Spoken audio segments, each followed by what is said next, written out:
Okay, everyone. So Shana Tova. We are just a couple of days away from a day in the Jewish year, which is often misunderstood. Now, I say it's misunderstood because when you speak to people and you give them you talk about Yom Kippur, ordinarily people's response is that this is a day of incredible intensity, which I suppose it is. It is a day that we are spending close to 16 hours in shul. It is a day that, because of the nature of the fasting, is incredibly difficult. It's incredibly difficult um, to be able to be absorbed with anything else other than the fasting or the davening. And we spoke about on Rosh Hashanah, what's the emotion of the day? So on Rosh Hashanah, we talked about the fact that on Purim, on Pesach, Shavuot, and Sukkot, the mode of the day is one of simcha. And therefore, when we wish people, wish them Chag Sameach. When it comes to your Rosh Hashanah, we mentioned the fact that it's not Sameach at all, that there's no concept of simcha on Rosh Hashanah. And therefore, we don't wish people Chag Sameach on Rosh Hashanah. Rather, we wish them L'Shana Tova Tikateh. We give them a blessing that we hope that they should have a good year, that they should be inscribed in the book of life. When it comes to Yom Kippur is very, very different in that regard. Because Yom Kippur, on the one hand, we look at it as a day very similar to Rosh Hashanah, if not even more awe-inspiring than Rosh Hashanah. But on the flip side, go look into the way that the Gemara deals with the Yom Kippur. There's a Gemara at the end of Masechet Tanit, which is that there were not days for Bnei Yisrael that were as happy as Tu B'Av and Yom Kippur. So Tu B'Av is something which happens on the 15th day of Av, just a week after Tisha B'Av. And the Gemara goes into a whole different bunch of details exactly what it was that was so happy in the day. It was that the tribe of Benjamin, who had been in many ways ostracized from Bnei Israel, was re-welcomed into the community. A story of something that happened in Beitar, whatever the case might be. But many different elements of enormous simcha that happened on Tu B'Av. But Yom Kippur is held as the day of Jewish simcha. So much more so than Purim. So Purim, often we think of that is the day of enormous simcha, but Purim as a whole is not a day of simcha at all. Purim is a day of frivolous joy. It's the day where we get drunk. It's the day where we invest in the absolute physicality, gashmiut in every sense of the word. And it is a way that it is never considered a day of enormous amount of simcha, but a day of joy, a day of fun, I think would be much more description. But Yom Kippur is a day of happiness. So understanding what exactly it means by happiness is not such a simple task. So if you think about your happiest moments in life, invariably you'll come to the conclusion that very seldom in your happy moments are you smiling.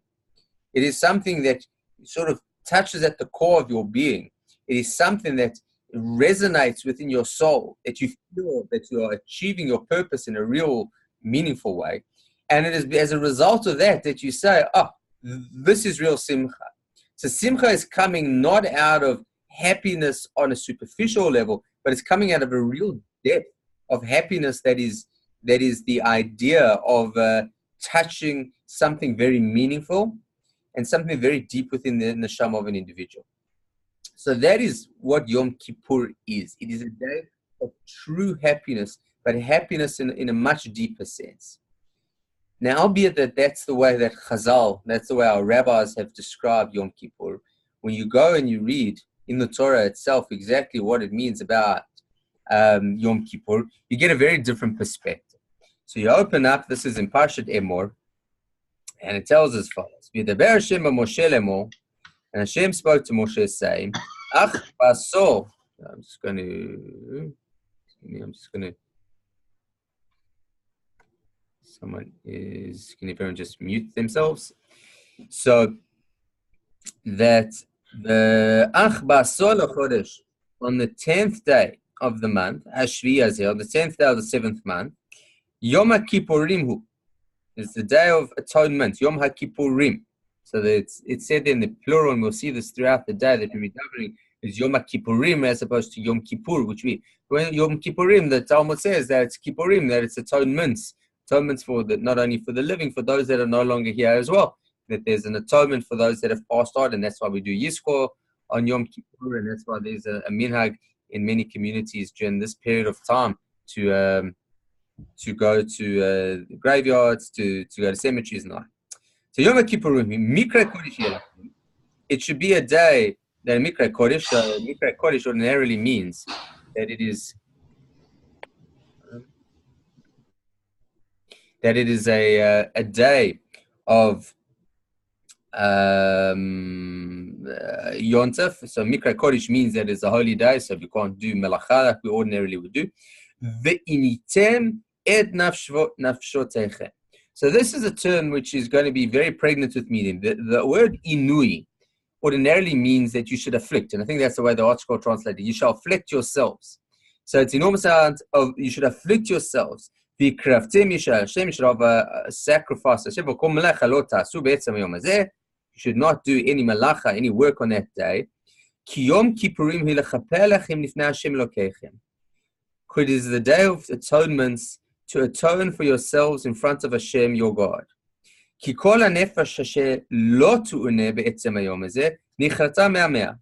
That any soul that does not afflict itself during this period of time, we should be cut off from his nation.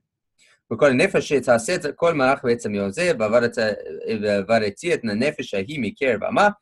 anyone who does malacha, so it's the same consequences on any Shabbos or Yom Tov. And Shabbat Shabbaton hu yerachem. It should be a Shabbat Shabbaton. So you will notice that Yom Kippur has certain halachas which are very different to every other Yom Tov. So ordinarily on Yom Tov, we're allowed to carry, allowed to prepare food and the like. Where on Shabbat, we are not allowed to carry unless there's an Eruv, and we're not allowed to cook at all.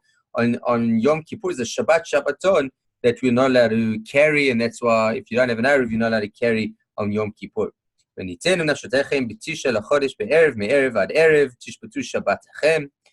from the 9th to the 10th, it says 9th in the evening.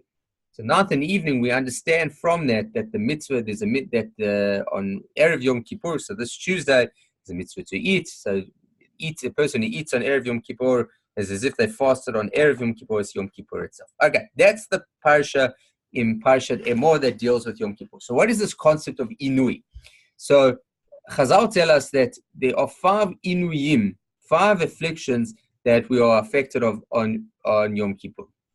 Number 1, not eating. Number 2, not drinking. Number 3, nilata sandal, which we've come to understand that one should not wear leather shoes.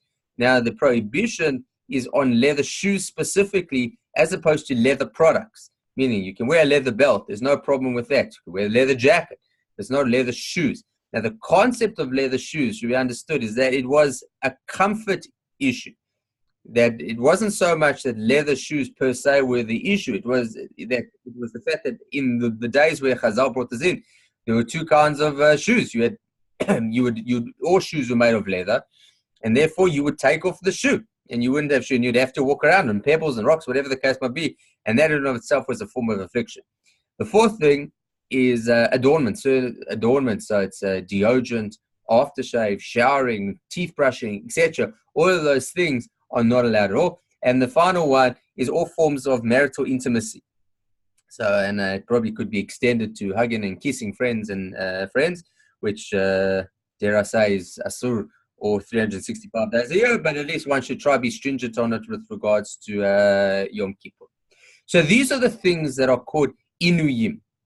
So what's the goal of them? So we don't eat, we don't drink, we don't do any of these things. So what is exactly the purpose? So most people seem to think that it is purely the goal of the day is to suffer. He who suffers most wins. And I suppose in many ways there's a certain element of truth that's associated with that when we wish people they should have a good fast, we say, hold on, if the purpose of fast is to purge you of your sins, and I think it's in some aspect of the Yom Kippur davening, I think it's in the Musaf, where it says that just as my flesh has been united, that I am diminishing my flesh and my blood as a result of my fasting, let that be as if I've sacrificed myself on the altar. So the more one suffers on Yom Kippur, the more that one is atoned for on the day. So therefore, I suppose in many ways we should bench people that should have a miserable Yom Kippur. They should fast terribly, and it should, because the worse they fast, the better it is for their neshama. So that's one element. And there's certain elements that we associate with that idea of that it is a day that we should be suffering. Even though that has elements of truth in it, and I think as in context of what the day is supposed to represent, it very much underplays the day. And that goes with the other theme that fits into to Yom Kippur. When you go into Yom Kippur, you'll see that there are a lot of different things that we do on the day which are somehow related to Yom Kippur, but very, very different from what we do in other times. So, for example, the minhag is that for all married men to wear kittels. So what's the idea of a kittel? So a kittel in many ways is it is a shroud. That's why we wear kittel. It is designated, it looks like a shroud. A shroud is the garment that a person is buried in. And it is a plain white garment. And the idea being the same as the coffin, we don't distinguish between coffins of the rich and the poor. Same too with clothing. That when a person dies, they get buried in shrouds, and they're no different to one another. So there's this element that when we on Yom Kippur, that we are very much coming face to face with our mortality. There's certain things that we also do with, that's one element. The other element of it, no, it hasn't got anything to do with death. It's got to do the opposite. It's got to do with the concept of wearing all white. Not specifically that we wear shrouds because of death. We wear the kittel because of that. But the kittel, because the kittel is a completely white garment. Where else do we have a completely white garment within Judaism? So you wear a kittel under a chuppah. So is everyone going to say that this is, you should remember that your day of your death at your chuppah? It's a very morbid thing to think about at your chuppah. Alternatively, people wear kittels at the Pesach Seder. So we're going to say that this is the idea to be dead. Last week I wore a kittel when I was blowing shofar. We're going to say that it's, should remember that. It's very hard to understand it in that. It's much more that the whole concept of wearing white is this idea of trying to be clean. You read about this over on the Haftarah of Shabbat Shuvah, that if you've got your sins are red as crimson, they will become as white as wool. And so the element of wearing white is on the one hand to yes, it is something that is very much coming face to face with one's mortality. But on the other hand, it's this very much this angelic experience that we are supposed to be pure. We're supposed to be tahor. That when we look at the angels within Judaism, angels are not beings we are supposed to be trying to emulate, or we are trying to somehow be to want to be, because the angel is the flip side of the animal. The animal works completely on instinct. Unfortunately, the instinct of the animal is to be completely material, completely physical. The angel is identical, except in reverse, is that the angel similarly works on instinct. Different, the instinct is to be spiritual.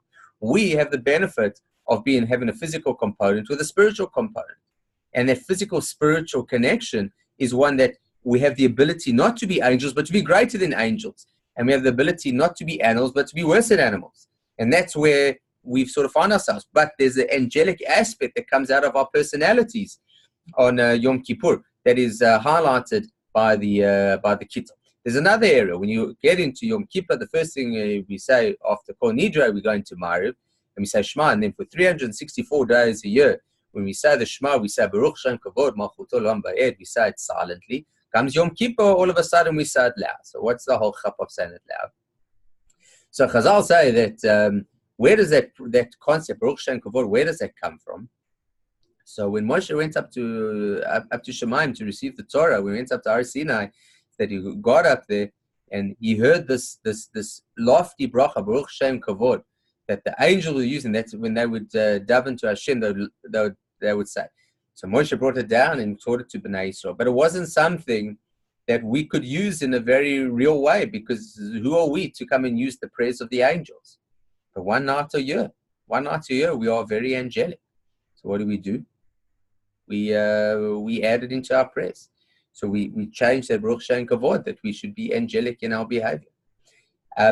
Many other areas of our davening we'll see are related to this idea, not of that these 5 acts of Yom Kippur are ones that are trying there to make you suffer. They're the opposite. They are there to try and make you angelic.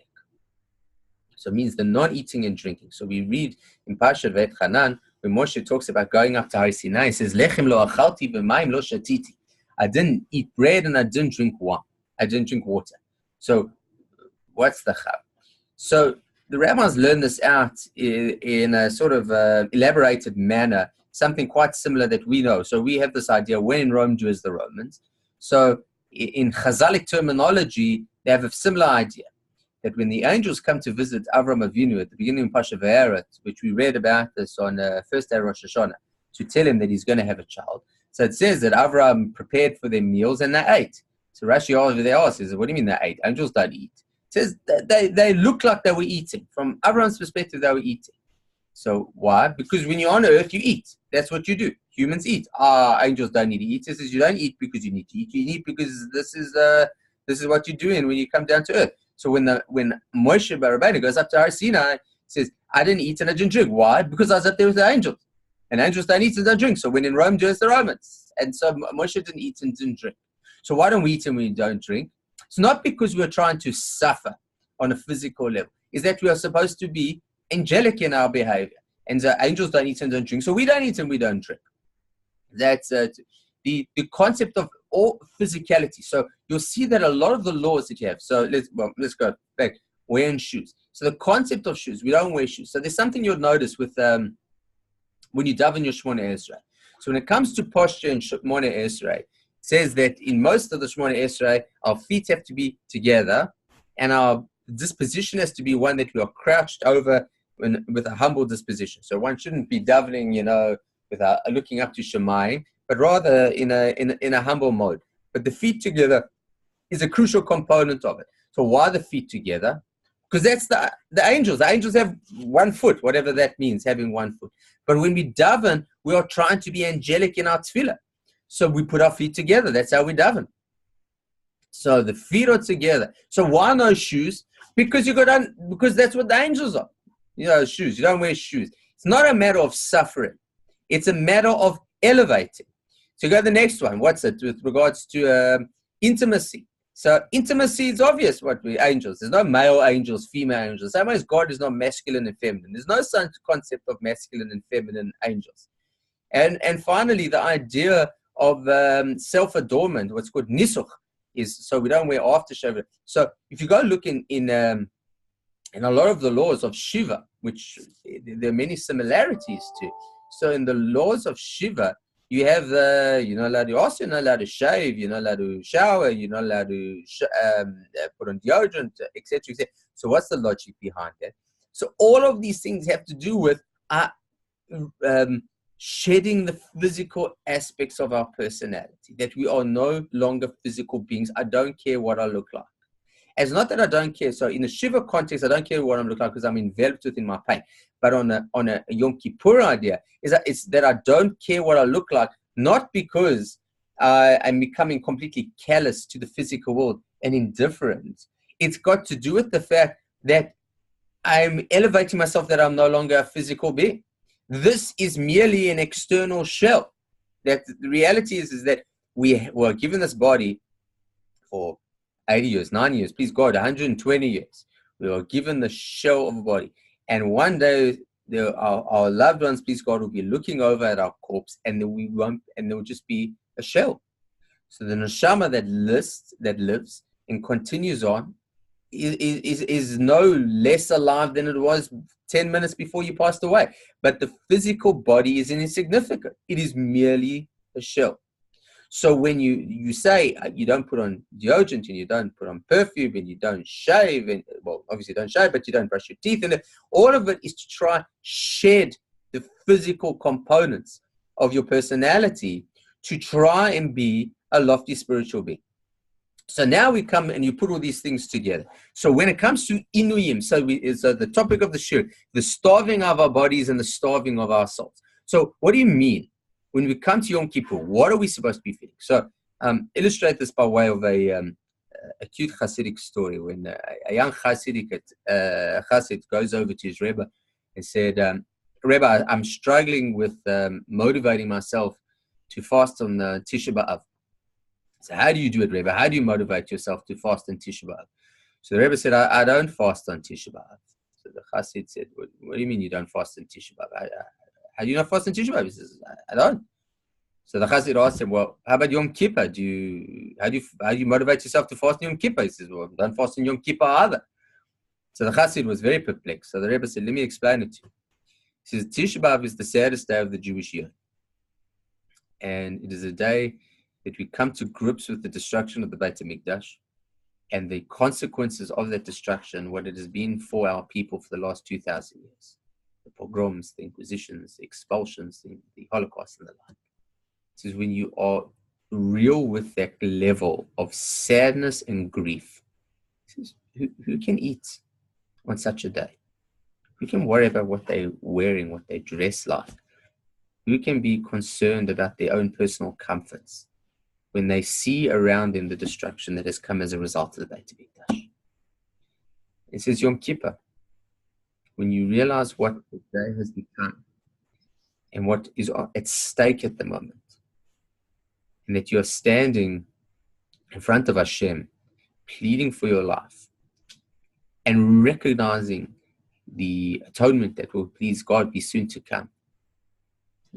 Who's concerned about eating? Who's concerned about what they're wearing? Who's concerned about their personal comfort? So halacha has this interesting dichotomy that on the one hand, halacha is put there to try and make you feel a certain way. So Shiva is the best example. So Shiva is a time that you should be feeling sad. So the halacha creates an atmosphere that makes you feel sad. You can't shower. You can't change your clothes. You can't shave. You can't put on deodorant. You can't be intimate. Hugging kids. You're not supposed to have children around the Shiva house. You're not supposed to greet people. You're supposed to sit on low chairs. It is the whole halachic environment is one that even if you weren't mourning, you'd be miserable. That is what it is. But on the flip side, what halacha is a natural expression of an internal reality. That when you are so absorbed within your grief, you don't want to see people. When you're so mournful on the destruction that has happened in your life, you don't care what you look like. You don't worry about your personal comforts, and you're not interested in eating. Because the halacha is just expressing that internal reality. And so, yes, at certain periods of time, we need the halacha to tell us how we're supposed to be feeling.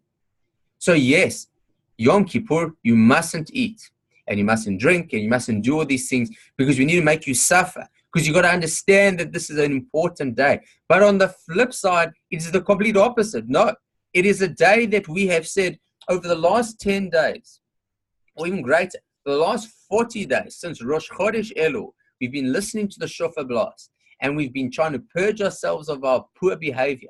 We've been apologizing to people that we've done wrong.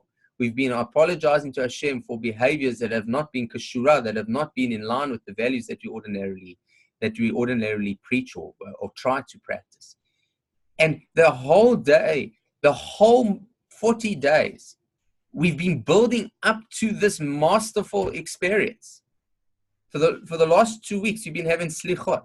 So slichot is half an hour to 45 minutes every single morning, earlier than Shachrit. So if you come to Shachrit at 6:30 every morning, you've been coming at 6 o'clock. You're getting less sleep. Why? Because you're building on yourself.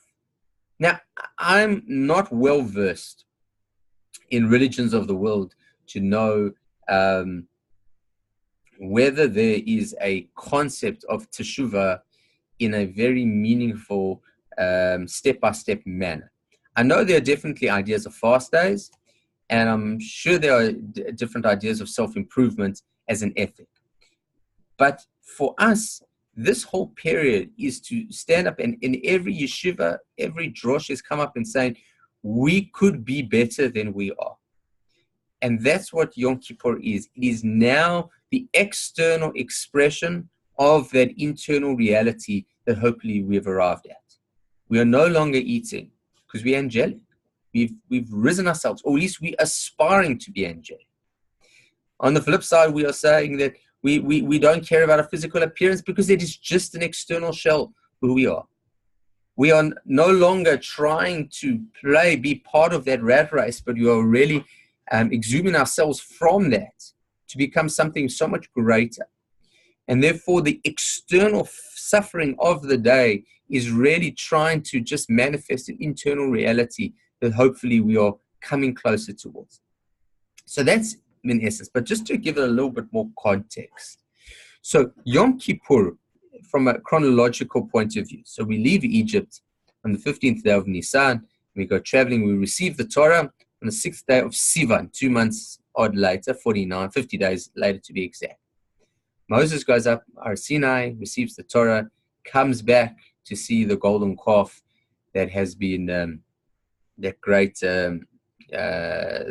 iniquity and blemish in our history. And he smashes the tablets on the 17th day of Tammuz. 40 days later, he goes back up Mount Sinai to receive the second set of tablets. That's Rosh Chodesh Elul. 40 days and 40 nights he goes up, and then he comes down, and it is Yom Kippur.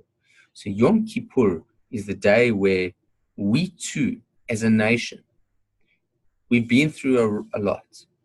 80 days ago, we built a golden calf. 80 days ago, we had sunk to levels that it was hard to believe that the people that came out of Mitzrayim and had witnessed Har Sinai could sink.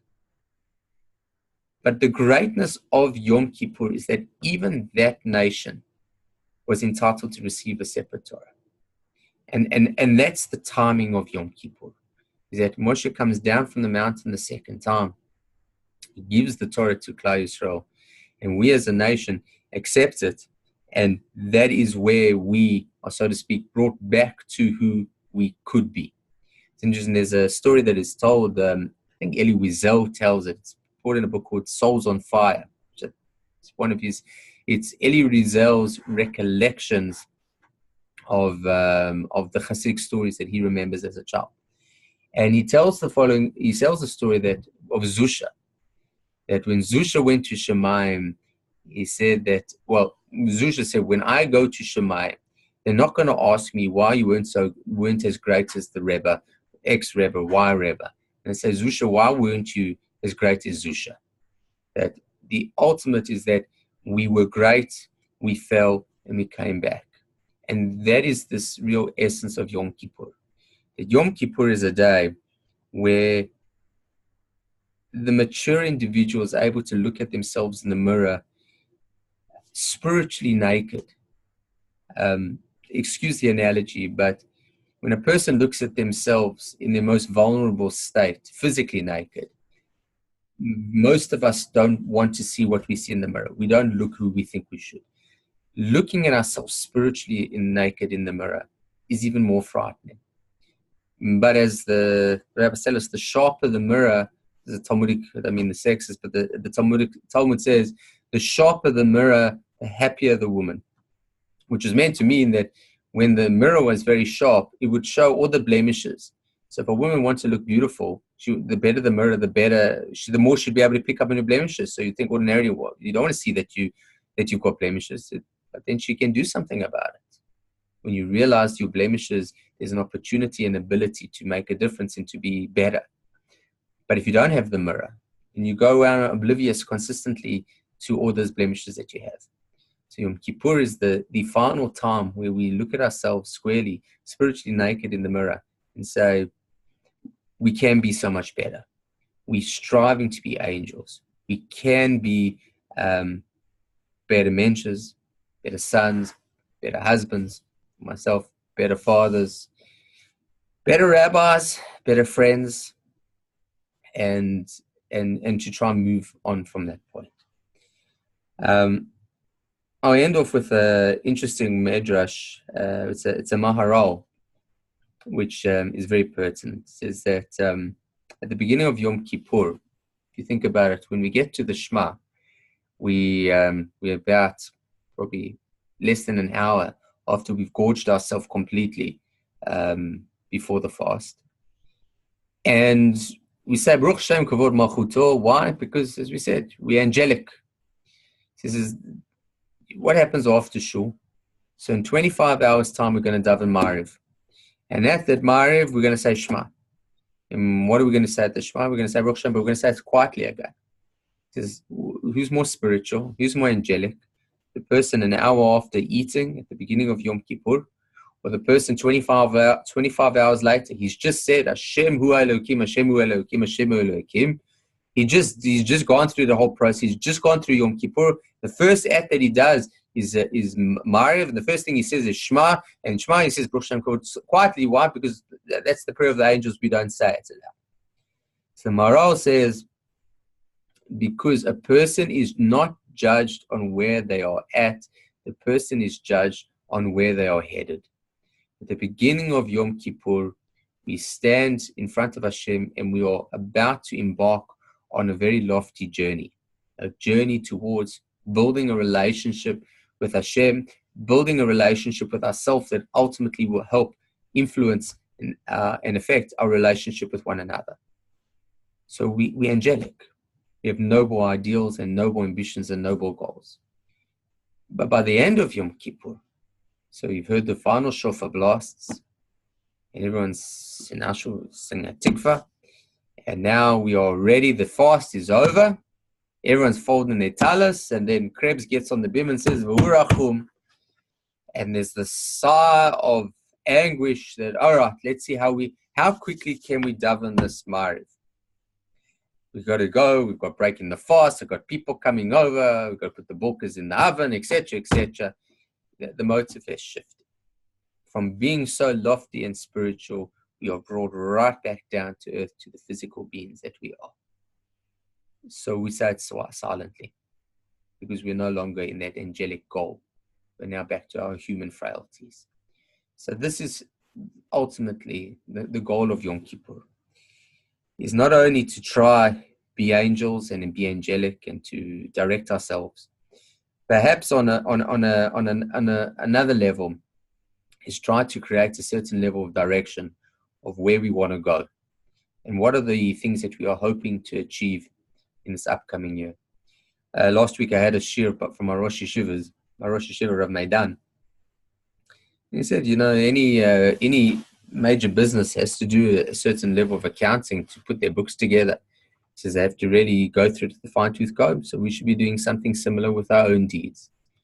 And he said, take three simple things that can make a difference in this upcoming year. So I'm not going to say three, I'm going to say one. Do one thing this year and stick with it during the year. Maybe it's when you bench from a siddur. Maybe it's that when you come out of the bathroom, you thank Hashem that your system works properly. Maybe it's when you say, I love you to someone, you stop for 2 seconds before you say it and understand what it means and what life would be without that person. And so you don't just say it, you mean it. Maybe it's coming more. Maybe it's to build your relationship with Hashem. Maybe it's to build your relationship to your fellow man. But taking one element and trying to improve your life makes the Yom Kippur experience like every element of tragedy, suffering, or life. If we can find meaning out of it and change and become better as a result of it, it makes the whole experience worthwhile and shows Hashem that we're very serious about this experience.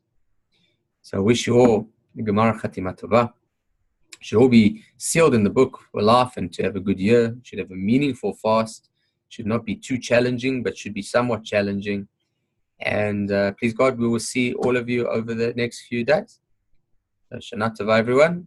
If anyone would like to ask any questions, by all means, you can unmute yourself and ask a question. I'm going to unmute everybody now. So if anyone would like to ask, I'm going to unmute yourself. Unmute yourself if you'd like to ask a question, or you could type it in the message box. Otherwise, you can just log off, and hope you have a good evening.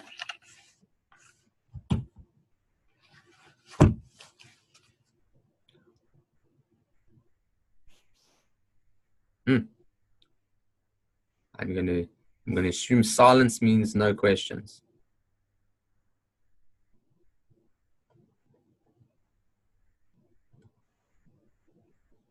Rabbi? Yes. Why do we keep only one day of Yom Kippur when we keep 2 days of every other Chag? Sounds like Danny. Yes. Okay, so it's a good question. Tachlis is It's a practical question. It is a very practical question that that most people wouldn't be. I mean, the amount of questions I get, people struggling to fast one day. Imagine if we had to do it for 2. So that's where it really comes down to, is that it's impractical. However, there was a period in time in history, not so long ago, where the question came up with regards to the Mir Yeshiva. So in the Second World War, the Mir Yeshiva managed to escape Germany by going east through Russia, eventually ending up in Shanghai. And the question came is, where exactly is the halachic dateline? And there's a big dispute between multiple rabbanim exactly where the dateline goes through. So if you take where the current dateline is, that's fine. But if you hold it somewhere different, then there's a question on which side of the dateline you are. So for example, New Zealand, according to many opinions, is on the wrong side of the dateline. So instead of being the first place to get Yontif, it should be the last place in the world to get Yontif. And according to other opinions, Hawaii is on the wrong side of the dateline. So instead of the last place to get Yontif, it should be the first. So the guys in the Mir Yeshiva asked the Chazon Ish the question, what should we do about being in Shanghai? Where are we? So he paskined, if you can, you got to fast for 2 days, because it's not entirely clear which side of the dateline it's supposed to be on. So he paskined for that. But for everybody else, it's very, very difficult to fast 2 days. Yeah. Thanks. No worries. Rabbi? Yes. What if you know realistically that you aren't going to be able to change something about yourself? So you want to repent. Let's say, for example, every year I say, I'm not going to speak Lashon Hara. I'm not going to do it. I'm going to try. When someone says something, I'm going to not speak. I'm not going to say anything. And inevitably, by the time I've got to breaking of the fast, I've already, that hasn't happened. So how do you deal with that going into the day? And I found it quite overwhelming, feeling this feeling of, I'm not going to do this and I'm not going to do that, and where do I even begin? And then in the back of my mind, I'm thinking, but am I even going to be able to achieve half these things? So I think that one has to be very realistic with oneself, and one has to start with small goals rather than large goals. Not speaking Lashon Hara is an incredibly large and ambitious goal, but probably very unrealistic for most people. So kol hakavod that you can wait till you've broken the fast. I think most people can't wait until after Kol Nidra. I think it's possibly even during the Rabbi's Drosha, the Lashon Hara is going on. But I think if you could be more specific, goals for tshuva have to be like goals in business, called SMART goals, specific, measurable, etc., achievable, and they have to be something that you can do. So I want to never speak Lashon Hara again. That's very ambitious, but it's not going to happen. And to do tshuva on Lashon Hara that you're going to speak again, you can't do tshuva, say that I'm going to do tshuva and then I do tshuva and then I'm going to commit the crime again. But there may be elements that you say that you can achieve not speaking Lashon Hara. And how realistic is that? So I don't know. So could it be that you're not going to speak Lashon Hara in Shabbos? On Shabbos you're not going to speak, or at the Friday night table, or you're not going to speak Lashon Hara for half an hour a day at a particular time, and you're going to be very stringent on that. But being realistic with yourself. So yeah, it does sound quite trivial. You say, well, I could have much more loftier goals. Yeah, but you're not going to achieve them. So think of something that you can achieve. And truth be told, yes, Lashon Hara is terrible, and it would be great to not speak Lashon Hara. But how about this? Instead of saying negative, I'm not going to speak Lashon Hara, why don't you say, I'm going to learn a book about Lashon Hara? So there's some great books that have a lesson a day. Instead of saying, well, you're going to learn, every day you're going to learn. For 2 minutes, you're going to learn the book on Lashon Hara. And then hopefully over time, you'll be sensitized yourself to such a way that it'll become less of an issue. So you just got to be a little bit creative on how you do it and not think of in very global, general senses, but in a much more specific and achievable goals that you can achieve. But also think out of the box. So again, instead of saying, I won't do this anymore, think of things that you can do. And there might be more. So I have a question here from Margaret. Rabbi, I'm confused. I thought we got the Torah on Shavuot. Why did you say we got the Torah on Yom Kippur? So Margaret, we didn't get the Torah on Yom Kippur. We originally received it on Shavuot. Now, what we received on Shavuot is not entirely clear as far as what did we physically receive. It's clear that we didn't physically receive anything on Shavuot. That it was a revelation, that the revelation in Har Sinai happened on Shavuot. 40 days after that experience, Moses comes down from Mount Sinai with the first set of tablets, which she then sees the golden calf and smashes them. Then 40 days later, after he's cleared up the mess from the golden calf, he goes up Mount Sinai a second time. That's Rosh Chodesh Elul. The second time he comes down from Mount Sinai with the second set of tablets, that's Yom Kippur. And the second set of tablets are the sign that we have been forgiven for the golden calf that we committed, what was 80 days earlier. Hope that made sense. Okay, any other questions? Going once, going twice, and we're sold. All right. Thank you very much, everybody. If you feel that you still have a question that you want to have, just please text me, not a problem. And we hope you have a very pleasant evening. Laila Tov.